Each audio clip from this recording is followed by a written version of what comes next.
So I was just researching the increased use of drones in Russia-Ukraine in the ongoing conflict and war in Ukraine. And there's been a huge increase of FPV drones, Mavics, UGVs, ground drones being used. So I just kind of wanted to go through the research and what I found because I thought it was pretty interesting. Throughout the war in Ukraine, unmanned aerial vehicles, UAVs, and unmanned ground vehicles have evolved from just these little tools that were used to now accounting for up to 85% of frontline engagements in 2025.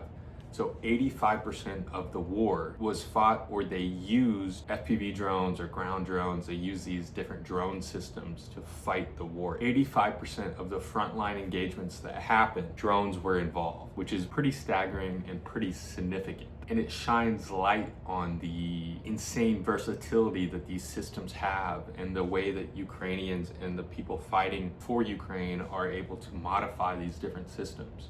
Because FPV drones at first were just used for racing. They were racing drones, and now they're being used as kamikaze drones to hunt people. So it's a really interesting adaptation that humans are making in warfare right now. This is warfare it's never been fought like this before. War has never been fought with FPV drones, with Mavics, with unmanned drones on the ground. There's even drone tanks coming out. There's drone fighter pilots. So this is it's insane to me that no one is talking about this, or they're not talking about the huge jump that we're making in our ability to fight warfare with these really cheap systems. FPV drones normally cost around $400 or less. Sometimes you can print them for less. So it's a much cheaper way to fight war as opposed to using a human. You can just have a human behind the lines operating, I think, up to 30 miles away from where that human is with fiber optics so that drone can't be jammed. It's just insane. So going into this, some of the research that I found at the heart of this war was the evolution of FPV drones, adapted from commercial racing models, and now they've become these versatile platforms for combat roles, for different combat roles in Ukraine. These small FPV drones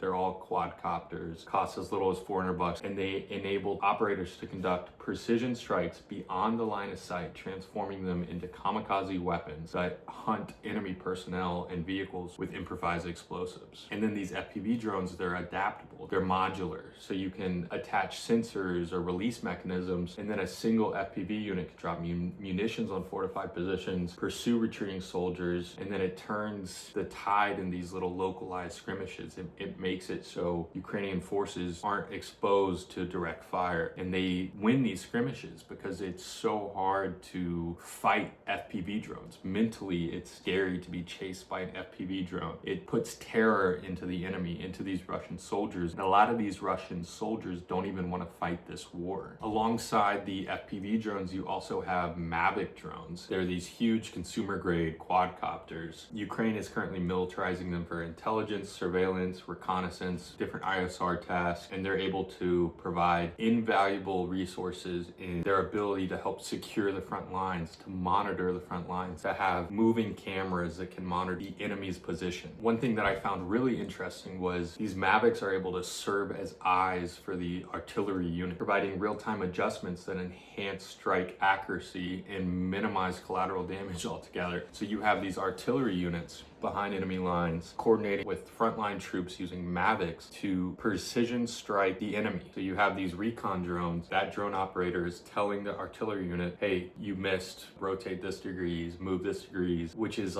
really interesting. And I haven't seen anyone really talk about that, and the Mavics used to help artillery units. That's an invaluable resource in wars going forward. That's going to be really interesting, and I wonder if you can even adapt that for artillery units to use satellite imagery, real-time satellite imagery, so you can eliminate the Mavic operator altogether. You can eliminate that drone operator altogether. So these are really interesting adaptations that are happening to how war is fundamentally fought, and nations are going to really have to adapt and overcome and think about how they fight wars differently. which I think is going to be really hard for a lot of nations. And it's going to actually allow for a small nation like Ukraine to stand its ground against a hegemon like Russia. It's going to make wars really confusing to fight. Going back into Mavics, beyond just spotting and being recon drones, these drones have been adapted to drop grenades and guide laser strikes as well. So there's been multiple operations where they coordinate with ground forces to hunt isolated Russian patrols in forested areas.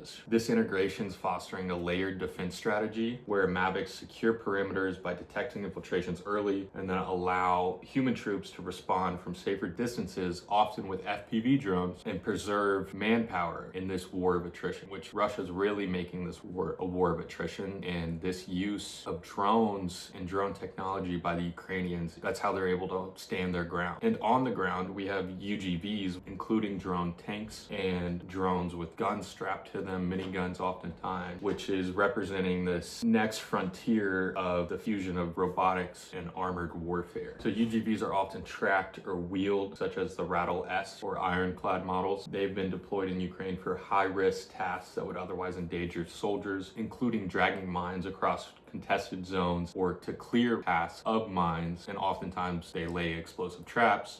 They're really useful in mining areas without risking personnel or armored vehicles that are way more costly to use than a UGV. I found this really cool and really interesting. There's this notable operation in Kharkiv in December 2024 where UGVs were equipped with machine guns and munitions, and they conducted a fully unmanned assault, performing mine clearance, direct fire support, while they also had FPV drones overhead, providing overhead cover and attacking Russian positions that were trying to attack the UGVs. And they were able to destroy Russian bunkers without a single Ukrainian infantryman involved. So they had improvised explosives strapped to these UGVs, FPV drones providing cover. So this was a full assault on an enemy position with no humans involved on the ground. Humans were operating these drones and these different devices. It's kind of crazy to call them devices, but they are devices. They're drone devices, they're ground devices. It's like this weird war with electronics. One notable thing to talk about is the resilience against electronic warfare that these UGVs and FPV drones and Mavics are able to have because they are hardwired with fiber optics. So they have fiber optic spools attached to them, which allows them to not be jammed. And some of this jamming technology costs millions of dollars. You see these huge Russian trucks, these huge Russian vehicles with all this jamming technology attached to it, and that's obsolete. The millions of dollars pumped into those devices are absolutely obsolete for FPV drones with fiber optics attached to them, or UGVs, like basically a V-bid on a UGV controlled by fiber optic wires with these huge spools of fiber optics. I'm sure they have larger spools now, but I've seen some spools where it's like 60 kilometers or 30 miles, 40 miles. So these can operate deep behind enemy lines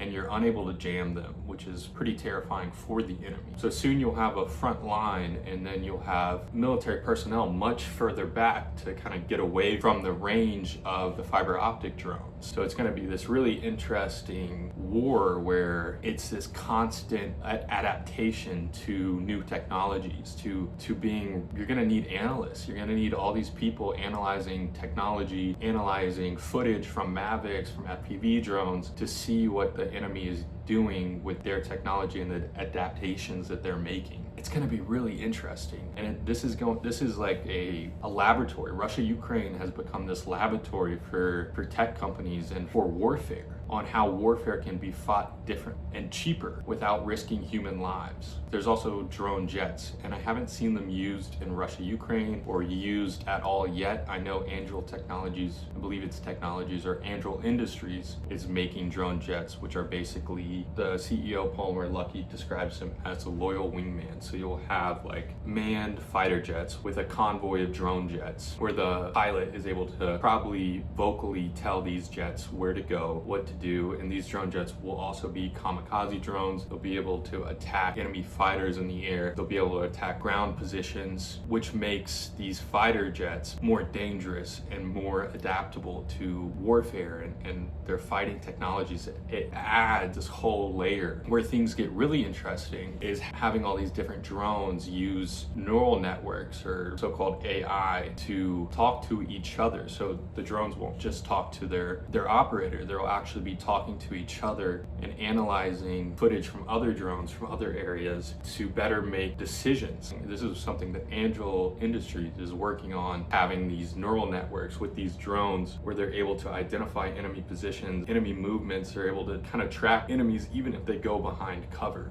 Going back into some of this research that I wrote in this article that I wrote. So Ukraine has actually been able to do long range strikes with drones. I don't believe these were using fiber optics, just because at a certain point, having that spool, having that wire really weighs a lot and slows down the drone or even gets caught. But I believe these drones were using Starlink or another way to communicate, which you saw recently with Russia's use of Starlink strapped to their Shahed drones so that they can actually fly them with an operator instead of just sending them in some direction. They were able to actually maneuver and fly a Shahed drone with Starlink attached to it, which is really interesting. And Starlink actually was able to step in and block that capability. So I think if you go above 60 kilometers an hour or maybe 40 kilometers an hour, Starlink no longer works. But Ukraine was able to do some long range strikes with drones reaching up to 2,000 kilometers away, target strategic infrastructure. And this is kind of foreshadowing future wars where you're able to use long range drone strikes. You're able to do these strikes in swarms, which is going to be really terrifying and hard to stop with a swarm of long-range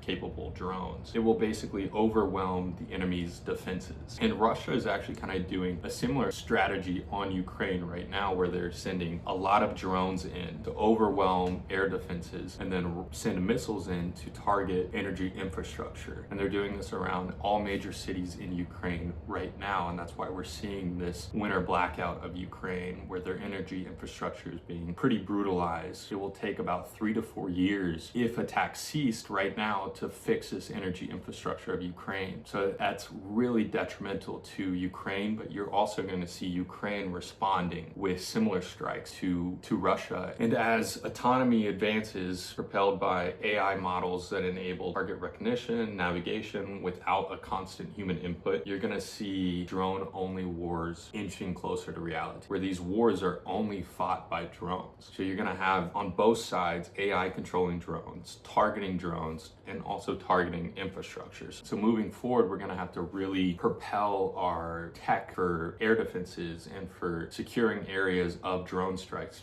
You will probably see mass amounts of drone nets being used, and also mass amounts of air defenses being deployed everywhere, especially as this war ramps up and as this war gets closer to turning into a world war with the EU. They're going to have to deploy probably drone nets around all major cities and really increase production capabilities of air defenses. But what's scary and what's wild is with AI and with the possibility of drone-only wars becoming more and more of a reality, it's really going to make the future battles and future wars seem more and more dystopian. When the US went into Afghanistan, the US wasn't equipped to deal with Taliban fighters. Our strategy was to go in and fight a major war, but we had to switch rather quickly and rather ineffectively to fighting localized groups and localized insurgencies. So it turned into this war of insurgencies. It turned into finding insurgents, capturing insurgents, questioning insurgents. But as this goes forward, it's going to be much harder to invade a country, to fight insurgencies, as you will see insurgents. I believe insurgents will start to use